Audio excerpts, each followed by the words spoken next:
Well, thank you, everyone. Thank you. It is great to be back. I'm resuming my podcast at long last, so I hope you'll be glad to hear that.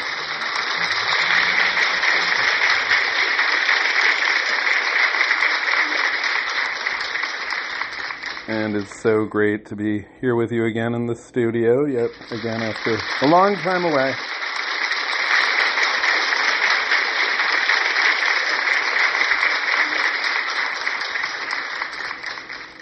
So the focus of this evening's podcast is going to be on one of the more colorful figures in Boston history, mayor of Boston, very controversial and colorful figure named James Michael Curley.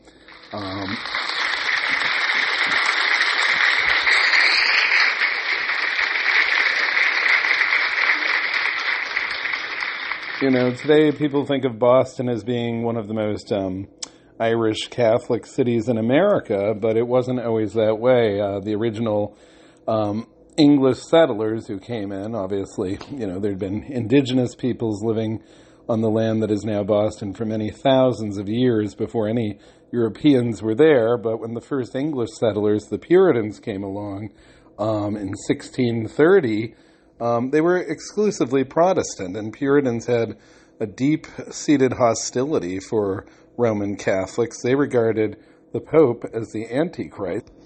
Yes, the Pope was considered the Antichrist, and also, there were many whippings and executions of Catholics on Boston Common, and not only that, but they even scalped a Roman Catholic priest alive. They were not allowed in Massachusetts Bay Colony in those times. It was very anti-Catholic. Even on the eve of the American Revolution, there was a celebration in Boston called Pope's Night, and different gangs, rival gangs from the north and south ends of Boston would both have wagons that would go through these largely raucous and drunken crowds, and each wagon would have a little fake pope on it, and the idea was that the gangs would try to steal each other's pope, and this was kind of a very anti-Catholic kind of celebration. And when George Washington came up to Boston basically to take command of the Continental Army in 1775, he found out about Pope's Night, and he actually ended the practice because, he really wanted the support of the French in the Revolution, and the French were largely Catholic, and you didn't want to alienate them or offend them with something like Pope's Night. Where Boston really starts becoming increasingly Catholic is during the 1840s, during the Irish potato famine, where so many Irish came to the United States, fleeing what was going on there with the famine and with the British and stuff. And it was just an influx of Irish people here, and they were not welcomed with open arms by the Yankee natives of the town. Actually, I think a lot of the working class in particular saw them as competition for work. Of course, I think some of the wealthier Yankee elites welcomed the arrival of the Irish because they thought, cheap labor, so it became a bit of a labor dispute. And the Irish, so many roads were cut off to them for advancing themselves, and then politics really turned out to be maybe the one way at the time that they could kind of get ahead, and gradually the Irish took over Boston politically. I suppose that had something to do with the fact that many of them tended to reproduce quite a bit, actually. The Irish kind of reproduce like rabbits, and I can say such a thing because I am Irish, and it's true. It's bloody well true. But gradually they did take over the Democratic Party of Boston and the whole political scene in Boston. The first Irish Catholic mayor of Boston was elected about 1884. His name was Hugh O'Brien, and Hugh O'Brien had been born in Ireland. I think his most notable achievement as mayor, the Boston Public Library that is, currently stands in Copley Square, was built during his tenure as mayor. And over a decade after him, there was Boston's second Irish Catholic mayor, who was Patrick Collins, who again was an Irish immigrant. He arrived here without a penny in his pocket, and he was initially a laborer, and gradually he rose through politics in the state legislature and Congress under Grover Cleveland, President Grover Cleveland. He was even U.S. Consul General in London, but he was a very popular mayor. Both of these men were well liked by Boston's business establishment, but the first Boston-born Irish Catholic mayor was a man named John F. Fitzgerald, nicknamed Honey Fitz, and he was the son of Irish immigrants who'd fled the famine. If the name John Fitzgerald sounds a little familiar to you, you've probably heard of his grandson, his much more famous grandson, John Fitzgerald Kennedy, who was named after him and became the first Irish Catholic president of the United States.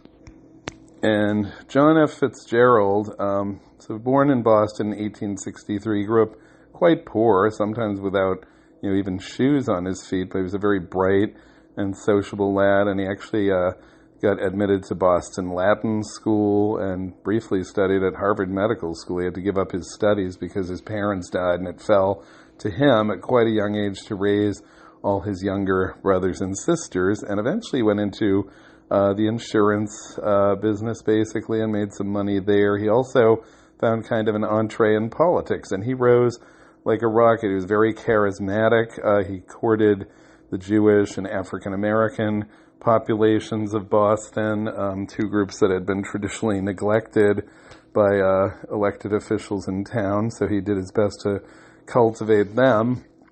And he got elected to the Boston City Council. Boston Common Council was called at the time, because Boston actually used to have a bicameral city legislature. There was the lower house, the Boston Common Council, and the higher chamber, which was the Boston Board of Aldermen. And Fitzgerald got elected to the lower chamber, Boston Common Council, in 1891. Only a year later, he gets elected to the Massachusetts Senate at the age of 29 in 1892. And then, he got reelected, and then in 1894, he gets elected to the United States Congress. And we think of New England as being such a reliably Democratic area of the United States today, but at the time, it was a very Republican area. This in a time when the South, which today is very Republican, was solidly Democratic, very Democrat-oriented. New England was very Republican, and John Fitzgerald was the only Democratic congressman in the New England delegation, and also he was the only Roman Catholic in the entire United States Congress at the time, which was several hundred people. But America, the United States, was such an overwhelmingly Protestant nation at that time.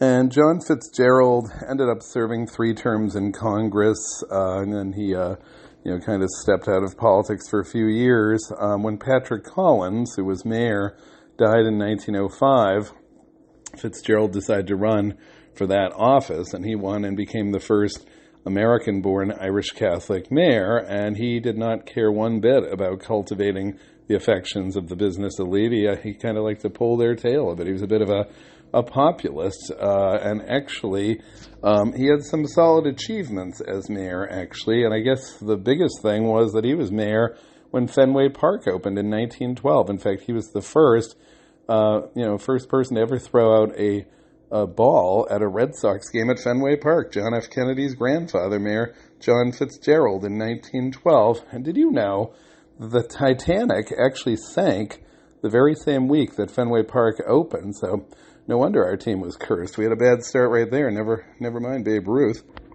Now, in his personal life, John Fitzgerald had married his second cousin, Josephine Hannon, and the church weren't too thrilled about that. They thought that was marrying a little too closely, but you were able back then to buy dispensation and get sort of permission to marry your relatives. So he marries his second cousin, which meant that his children, including his daughter Rose, were their own third cousins, and it also means that President John F. Kennedy was his own fourth cousin, actually.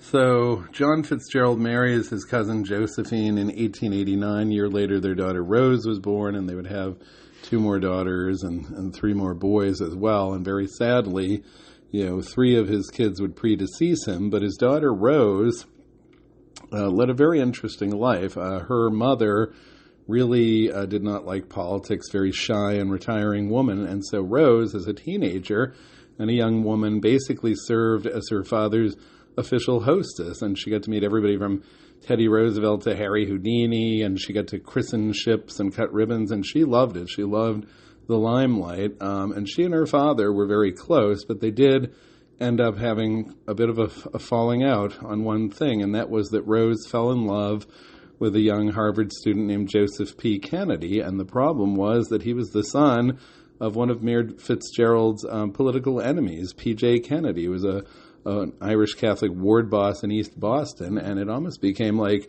the Irish Catholic Romeo and Juliet, where the two families didn't want the kids seeing each other, and you know how those things usually work. The more you try to keep them apart, the more they want to be together, and Fitzgerald ended up eventually having to kind of give in and let Rose marry Joe, and that was because his moral credibility with her really got destroyed, and the reason behind that was James Michael Curley.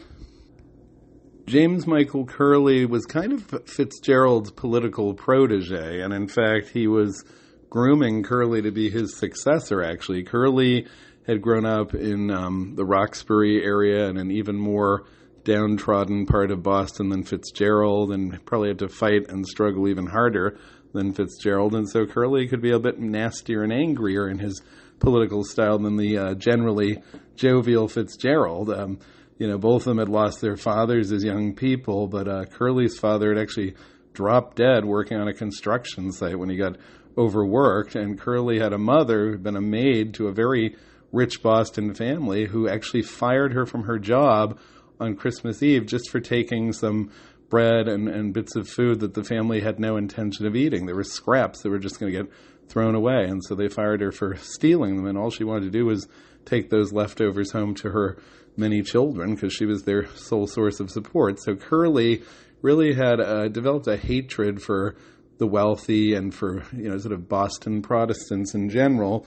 And like Fitzgerald, he had a pretty rapid rise in politics, from the city council to the state legislature. He actually got elected to the state legislature while he was in jail, and we'll talk more about the reasons why later in this podcast. And then he went on to Congress, so he kind of followed a similar rise as Fitzgerald, city council, state legislature, Congress, and then mayor. And basically Fitzgerald was kind of grooming Curley to be his successor, and he basically told him, I'm going to serve 2 terms as mayor, and then I'll support you for to be my successor.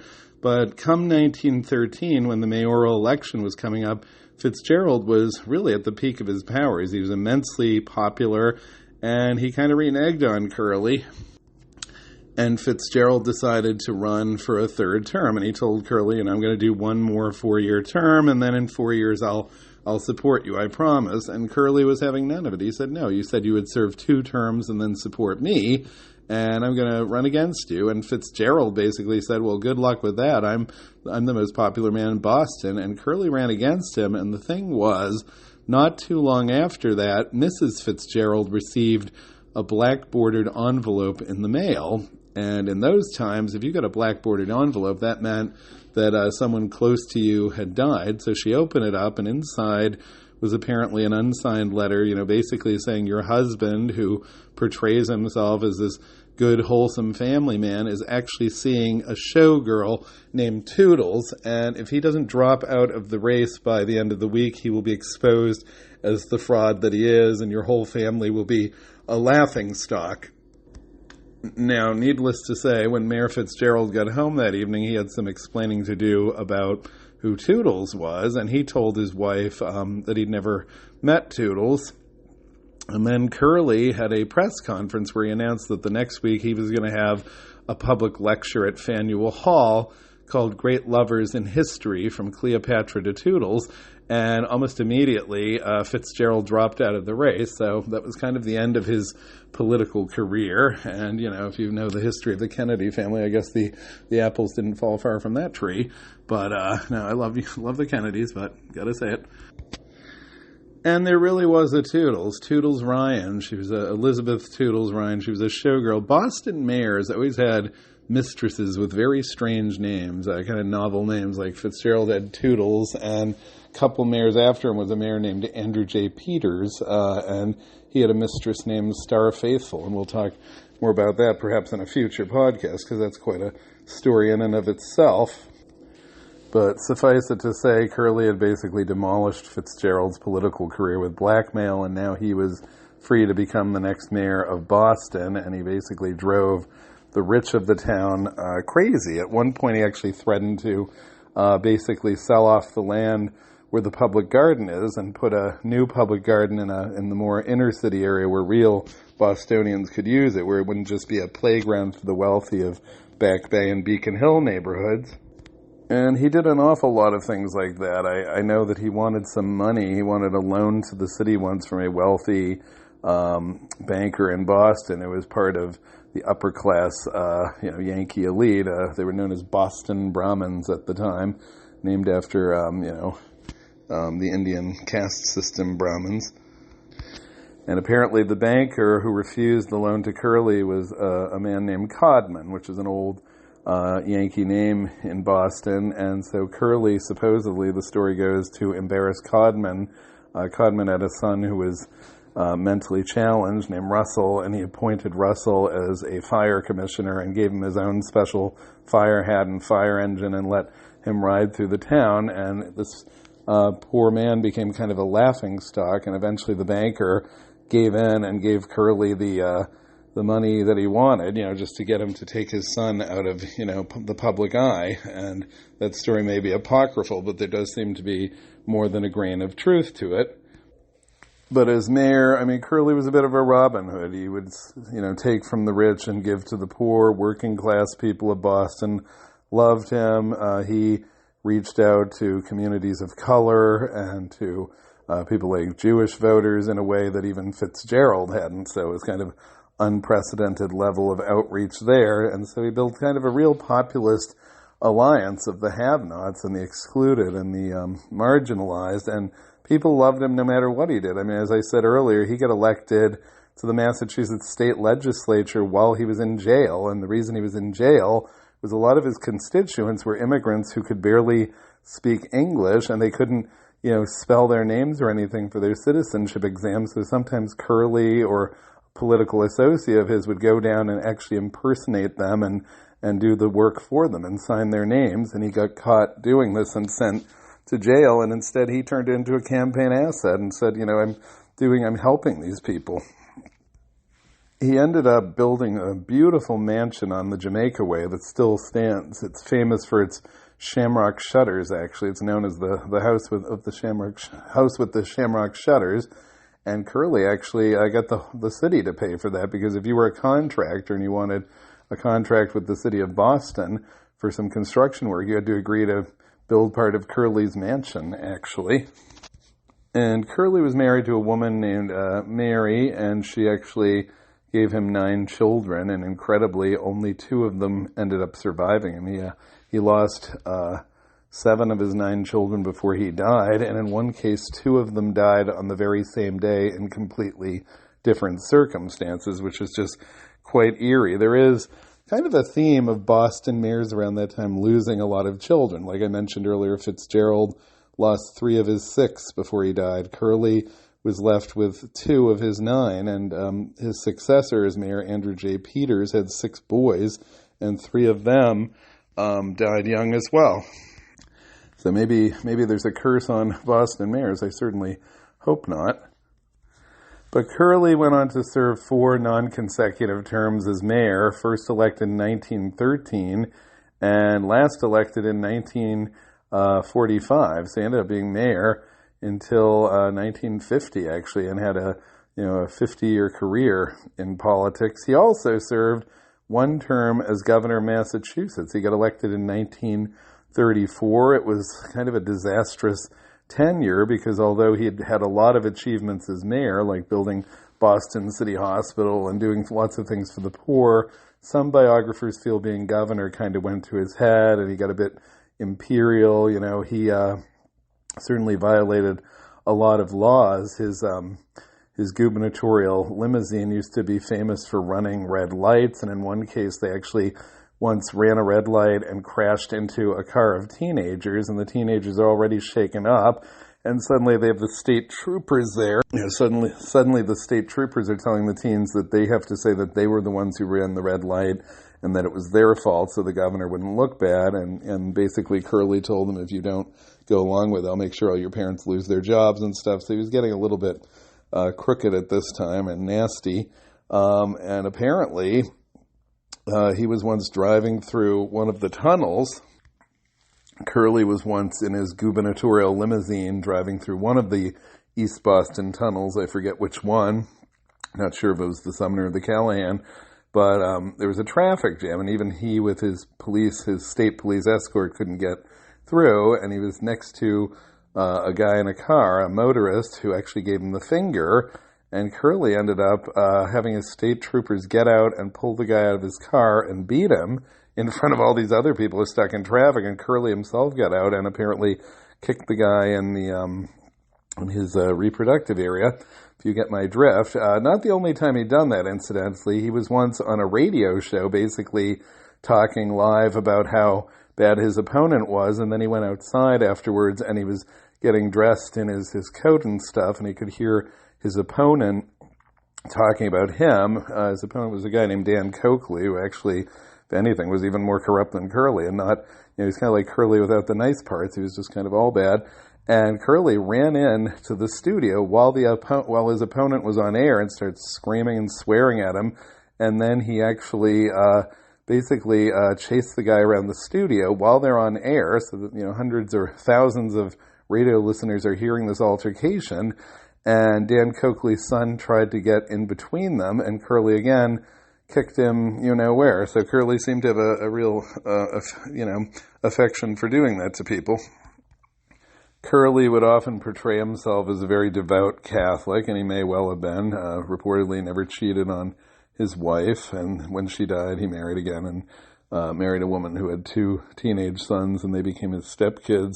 He would really play up the whole Catholic aspect. Apparently once he was supposedly on the radio, and he used to like to say the rosary on the radio, and apparently one night he was actually campaigning in South Boston and leading the whole crowd in the Lord's Prayer, and he used to wear these very elaborate raccoon fur coats, which would never pass muster with PETA people or anybody else these days, I suspect.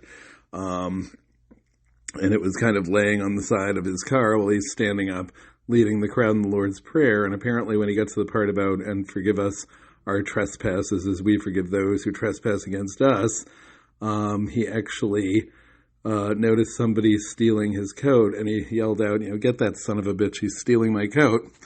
And then continued with, "And forgive us our trespasses as we forgive those who trespass against us." So he was all about theater and kind of a fraud.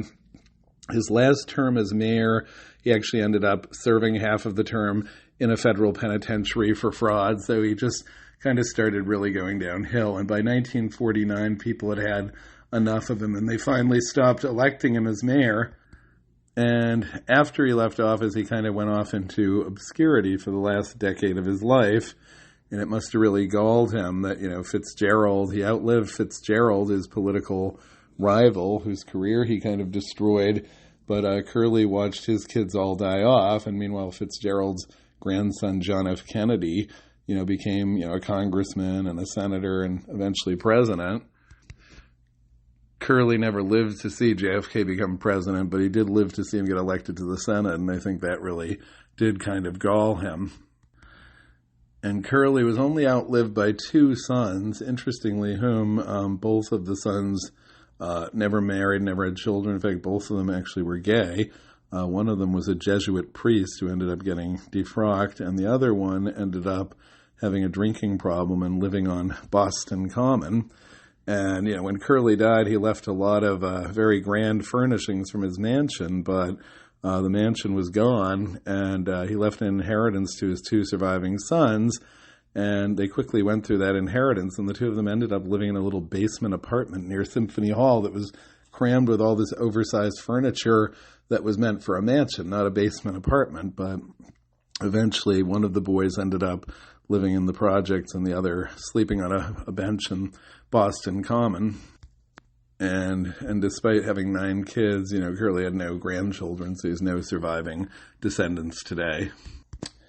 And in the last few years of his life, Curly was kind of fading away into obscurity, and then his reputation kind of got rescued and rehabbed to a degree when this writer named Edwin O'Connor wrote a book, a novel, loosely, very loosely based on Curly, called The Last Hurrah, which ended up, I believe, winning the Pulitzer Prize. And the lead character of the novel is a politician, an Irish Catholic Boston politician named Frank Skeffington, who, like Curly, is, this kind of corrupt yet, compassionate mayor and governor. And everybody immediately knew that Frank Skeffington was supposed to be Curly, including Curly himself. And Curly actually threatened to sue Edwin O'Connor for the book. And then, which I'm not sure he could have done because, O'Connor did change the name. But then the book kind of made Curly popular again. He ended up going on national television and stuff, and suddenly he loved the book. And so he goes one moment from threatening to sue the author to basically running into the author one day outside the Park House Hotel and telling him how much he loves the book. And he said, what my favorite part is? The part where I die. And the part where he dies in that book, not to give the book away, Frank Skeffington, the Curly-type character, is laying on his deathbed, and someone's sitting there and says, no doubt if you had it to do all over again, you would do it all very differently. And Frank Skeffington sits up and says, the hell I would. And Curly loved that part. He ended up writing his own memoir about a year later, and he called it I'd Do It Again. So Curly basically went to his grave without any regrets. Curly never became a national figure. He would have loved to have been the first Irish Catholic president, but that just was never going to happen in that time. It was a big shock when John F. Kennedy managed to get elected as the first Irish Catholic president. But during the height of Curly's political career, the Democratic Party in 1928 did nominate a Roman Catholic Governor Al Smith of New York, and he lost to Herbert Hoover by a landslide. So I don't think Curly harbored any realistic illusions about ever being president. 4 years after Al Smith lost the election, he tried to run again in 1932, and this was definitely going to be the year of the Democrats, because Hoover presided over the Great Depression, so Republicans were kind of mud at that time, and it was they were poised for a Democratic Party landslide that year. And John Fitzgerald and most Irish Catholic politicians in Massachusetts decided to support Smith for president again, and Curly very wisely supported Franklin Roosevelt. He told them frankly, he said, I know we're Catholic here, but he said at this time in America's history, a Catholic can't be elected president. He said, I think Roosevelt would be more effective. And Curly ended up campaigning all over for Roosevelt. He would have liked to have led the Massachusetts delegation to the 1932 Democratic National Convention as a Roosevelt delegate, but Fitzgerald and the other prominent Irish Catholic Democrats of Massachusetts made sure Curly was excluded, and they were quite shocked when they saw him at the convention anyway, because somehow Curly managed to become a delegate from Puerto Rico at that convention. He was announced as Alcalde Jaime Miguel Curleo, and there's Curly, so kind of typical Curly mischief there. So he was still able to cast his vote at the convention for Franklin Roosevelt, and Roosevelt did end up getting the nomination at the Democratic National Convention that year. Roosevelt appreciated the work Curly had done for him, but he kind of double-crossed him. He had promised Curly a cabinet position, and Curly really wanted to be Secretary of the Navy because the outgoing Secretary of the Navy was Charles Francis Adams, a direct descendant of John and John Quincy Adams, these two very Yankee Protestant presidents, and he really would have liked to have held that post. And at the last minute, Roosevelt kind of told him, oh, something came up, I can't give you that. How about an ambassadorship to Italy or France? And Curly said, okay, that's fine. And then Roosevelt told him, I can't do that either. How about an ambassadorship to Poland? And no disrespect to the Polish people, I don't know why this was, but at the time, an ambassadorship to Poland was seen as not as prestigious as being ambassador to Italy and France. And when Franklin Roosevelt broke this news to Curly, he did not take it well and said Poland. And Roosevelt said, well, Poland's a very interesting place. And Curly, and I need to warn you all right now that what he said to Roosevelt would not be acceptable to say today. And, it wasn't acceptable then. I'm going to say it, begging your pardon. It's a very, very inappropriate word that used to be used for people with disabilities. But Curly said to Roosevelt, if Poland is such an interesting place, why don't you go there yourself?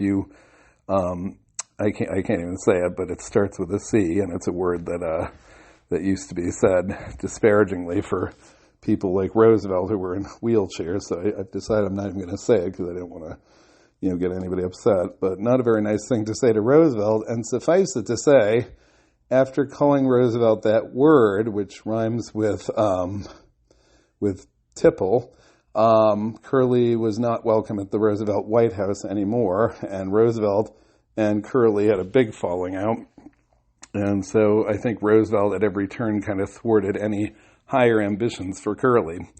So that's a little taste of James Michael Curly, and that's kind of it for our podcast tonight, and I hope you've enjoyed it. And I've certainly enjoyed speaking with you tonight, and stay tuned because I hope this winter to come out with some more episodes of this podcast. So we'll see you around. Thank you so much. The winter is really my quiet season, so I'll try as much as I can to do maybe one podcast per week during the winter. But it's great to see you all again, and have a very good night.